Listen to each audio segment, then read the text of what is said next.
मिलने में आज कामयाब हो गए। खान साहब 2 मुकदमात में उनकी जमानतें हो गई हैं। वो कौन से 2 मुकदमात है और आपको क्या लगता है खान साहब का रिलीफ का सिलसिला बढ़ेगा? ये कहते थे कि हम पाकिस्तान के शहरी नहीं हैं। चाचे जान जो हैं वो इक़्तिदार में वज़ीर आज़म है, उनकी बहन वो वज़ीर आला पंजाब हैं, उनके वालिद 3 दफ़ा के साबिक वज़ीर आज़म है। जब उनका अपना इक़्तिदार है तो पाकिस्तानी नेशनलिटी के भी होल्डर बन गए हैं। जब उनको अदालतें बुलाती थी वो कहते थे कि हम पाकिस्तानी नेशनल नहीं है तो हम जवाब दे रही हैं। अस्सलाम वालेकुम नाज़रीन, मैं हूं जवाद ज़ैदी और आप देख रहे हैं एडिटोरियलिज्म। नाज़रीन, 3 दफ़ा के साबिक वज़ीर आज़म मियां मोहम्मद नवाज शरीफ के 2 साहिबजादे पाकिस्तान में आए और जिनका नाम हमने देखा कि पनामा पेपर्स में बहुत ज़्यादा रहा, हसन और हुसैन नवाज, जिनकी बहन अब वज़ीर आला पंजाब हैं और अपनी बहन के दौरे इक़्तिदार में, अपने चाचा के दौरे इक़्तिदार में पाकिस्तान आए। जब तक अदालतें उनको बुलाती रहीं, अदलिया बुलाती रही, वो गायब रहे। लेकिन अब वो पाकिस्तान, ना सिर्फ पाकिस्तान है बल्कि अदालतों से सुरखरू भी होते हुए नजर आए और उनके तमाम केसेस में जमानत मंजूर हो गई है। इसी के साथ हम बात करेंगे नईम मुस्तफा साहब से कि ये क्या माजरा चल रहा है और सुनने में आ रहा है कि हुसैन नवाज साहब आप इलेक्शन में भी नजर आएंगे और कौन सी सीट है जहां से वो इलेक्शन लड़ेंगे। इसी के साथ के इमरान खान के वो कौन से सिपाही हैं जिनका आज हाथ फ्रैक्चर हुआ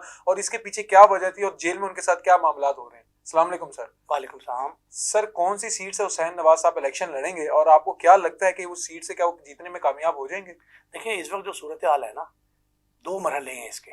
पहली बात तो ये है कि हुसैन नवाज और हसन नवाज वतन वापस लौटे हैं और एक तवील खुद साख्ता जिला वतनी थी जिसमें उनके वालिद मोहतरम भी वहाँ थे और फिर वो खुद भी वहाँ रहे और वहाँ कारोबार भी करते रहे। सऊदी अरब में आना जाना लगा रहा उनका, दुबई में जो है वो कारोबार करते रहे।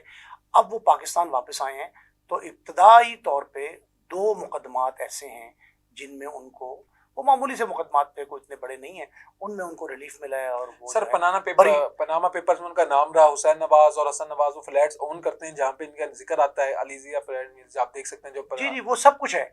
लेकिन पाकिस्तान में जो जमानतें हैं और जो बरियत का रेट है वो मेरा ख्याल है कि दुनिया में होने वाले तमाम मुकदमात के फैसलों की निस्बत कहीं ज़्यादा है, कई गुना ज़्यादा है। तो इसलिए यहाँ इस तरह की कोई मुश्किल बात नहीं होती।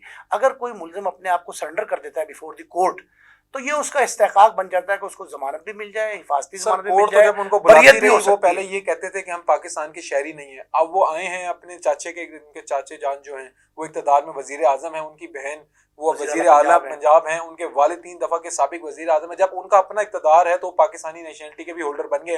अब चले इससे आगे बढ़ते हैं। जब उनको अदालतें बुलाती थी वो कहते थे कि हम पाकिस्तानी नेशनल नहीं है तो हम जवाब दे रही हैं। अब वो इलेक्शन लड़ने जा रहे हैं, तो क्या वो दोहरी शहरियत में इलेक्शन लड़ेंगे? पाकिस्तानी नेशनल वालिद मोहतरम ने सीट छोड़ी है ना, NA 130। देखें, ये हुसैन नवाज इलेक्शन लड़ते हैं या हसन नवाज लड़ते हैं, अभी इस बात का भी फैसला नहीं हुआ, लेकिन होना है। उनको NA 130 से इलेक्शन लड़वाएंगे और ये वो सीट है जो नवाज शरीफ ने खाली की है। और ये हल्का 95 होता था 95, 1980-82 के 83 के बाद के इलेक्शन जो है उनमें ये 95 हल्का था। और ये 95 हल्का जो है इसमें इसमें ग्वाल मंडी का इलाका भी आता है, इस्लामपुरा, सांदा, ये सारा जो वस्त शहरी है। सर, ये वस्त शहरी है, इसमें उनके मद्दे मुकाबिल होंगी एक बार फिर यास्मीन राशिद साहबा। अच्छा, उन्होंने बड़ा टफ टाइम दिया दोनों इलेक्शंस में।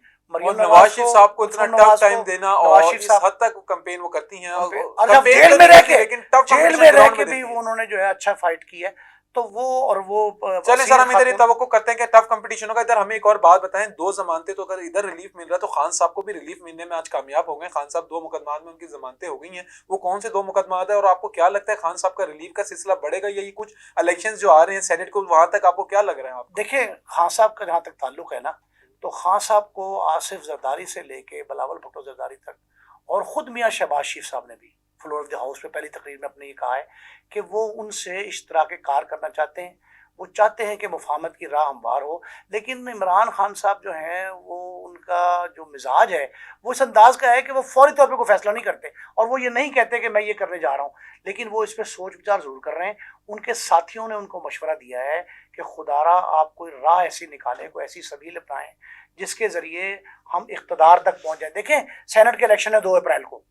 अब उस सेनेट के इलेक्शन में कहीं ये ना हो जो पक्की सीटें बनती हैं खैबर पख्तूनख्वा के, अगर अदद गिने जाएं तो उसके एतबार से जो है सर, जुल्फी बुखारी के कागजात नामजदगी भी कुछ देर पहले मुस्तरद कर दिए गए। हाँ जी, वो मुस्तरद हुए। अब आप ये देखें कि बहुत से मामलात ऐसे हैं जो पेचीदगी पैदा कर सकते हैं, परेशानी का बायस बन सकते हैं। मैंने कई बार कहा है कि मुफाहमत की राह जो है ना, जो इक़्तिदार तक भी उनको ले जा सकती है और जेल से बाहर भी ला अच्छा, सकती है। जेल से बाहर ला सकती है, इक़्तिदार तक भी लेके जा सकती है। एक उनके खासतर करीबी साथी समझे जाने वाले परवेज इलाही साहब आज जेल में गिर गए और हाथ फ्रैक्चर हो गया। क्या लग रहा है पसे पर्दा कोई और देखिए वो कहानी है? वॉशरूम में नहीं, वो वॉशरूम में स्लिप हुए। वो एक तो उम्र का तकाजा है ना, खासे एजिड आदमी है, वो बुढ़ापे में है और बीमार भी हैं। तो पहले भी बीमार थे, अब उससे फ्रैक्चर हुआ तो उनको हॉस्पिटल लेके गए। खुदा उनको सेहत तंदुरुस्ती दे। हाँ। उनके तो बिलखुसूस जो हमारी जर्नलिस्ट कम्युनिटी है उस पर बड़े एहसानात हैं। और ये जो हमारी आज जर्नलिस्ट कॉलोनी है, लाहौर की हाउसिंग कॉलोनी, मुल्तान की, फैसलाबाद की, ये रावलपिंडी इस्लामाबाद की, ये सारी कॉलोनियाँ जो हैं उसमें चौधरी परवेज इलाही का बड़ा रोल था। उन्होंने अपने दौरे हुकूमत में ये जर्नलिस्ट सपोर्ट फंड जो था, इंडोमेंट फंड जो बना था, ये सारे के सारे उन्हीं के दौर में। तो वो हम दुआगो हैं कि खुदा उन्हें जल्द सेहत याब करे और सेहत याब भी करे और उन्हें उनकी सख्तियाँ और जो पाबंद सलासल है उससे उनको निजात भी हासिल हो। इसमें एक और बात बड़ी अहम है। अभी देखें पार्टी जो है ना, तहरीक इंसाफ का आपने जिक्र किया, वो शिकस्त और रेख्त का शिकार थी, लेकिन अपने बाज नाआकिबत अंदेश जो है ना, जो फैसले उनके हैं उसकी वजह से उनको समझ नहीं आती। अभी उनके अपने रहनुमा शेर अफजल मरवत जो हैं, वो मरवत साहब ने ये कहा है कि खैबर पख्तूनख्वा के दोनों दौरे हुकूमत जो थे, जो पीटीआई दौरे हुकूमत में रही 2 मरतबा, उस इख्तदार के दौर में करप्शन की इंतहा थी। सर वो शेर अफजल अब मरवत साहब तो मेरे शेर ख्याल से अफजल जो बड़े पीटीआई को ब्लंट नुकसान आदमी देने हैं, के आए हैं। कभी वो सदर पे तनकीद कर देते थे पीटीआई के, कभी वो किसी पे तनकीद कर देते, कभी अपने चेयरमैन बैरिस्टर गौहर पर तनकीद कर देते हैं और कैमरे के आगे तनकीद करते हैं। बस फाइनल रिमार्क्स दे दें इस हवाले से, शेर अफजल मरवत के हवाले से, फिर एंड कर दें। देखें शेर अफजल मरवत जो हैं, उन्होंने पार्टी के उन नकाइस की निशानदेही की, हमेशा की है। बड़े ब्लंट आदमी हैं और इतना जो तेज तर्रार शख्स होता है, और वो वकील भी हैं, कानून को जज रहे हैं सर साहब। हाँ, कानून को समझते हैं, इमरान खान की वकालत करते रहे हैं, तो इस लिहाज से उनकी अहमियत मुसल्लमा है। और वो जो बात कहते हैं उसके पसे पर्दा कोई ना कोई हकायक जरूर होते हैं।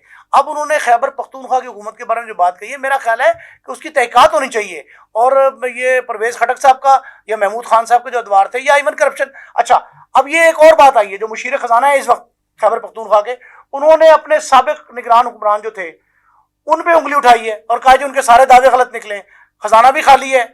और उन्होंने कोई निगरान हुकूमत ने जो है ना, वो निगरान हुकूमत के जो आईनी इख्तियारात हैं, जो आईनी हदूद हैं, उससे बढ़ के उन्होंने कार्रवाई की हैं। ये बातें सामने आ रही है। तो शेर अफजल मरवत या जो मुशीर खजाना है सूबे के, उनकी बातों पे गौर करना चाहिए। और इस हवाले से पीटीआई को खुद चाहिए, वहाँ जो अली अमीन गंडापुर साहब हैं नौमुंतखब वज़ीर आला, उनको चाहिए कि वो ऐसा कमीशन ज़रूर तश्कील दें जिसमें अपने पिछले अदवार की जो खराबियाँ थी, कोताहियाँ थी, जो उंगली उठाई है शेर अफजल मरवत ने, उनको बुला के उनसे तहकीकात की जाए। देखिए, हम इस तरह के इल्ज़ामात को दर खोर इतना नहीं समझते। हम इसको जो है ना बिल्कुल निकाल देते हैं जहन से कि ख़त्म होगी बात। इसको हमें ख़त्म नहीं करना चाहिए। हमें चाहिए कि हम फौरी तौर पे इस पर कोई ना कोई एक्शन लें, और ऐसी ज़रूरत जो है, ऐसे मामला जो हैं, उन पर कहीं ना कहीं कोई ऐसी सूरत हाल जरूर आनी चाहिए।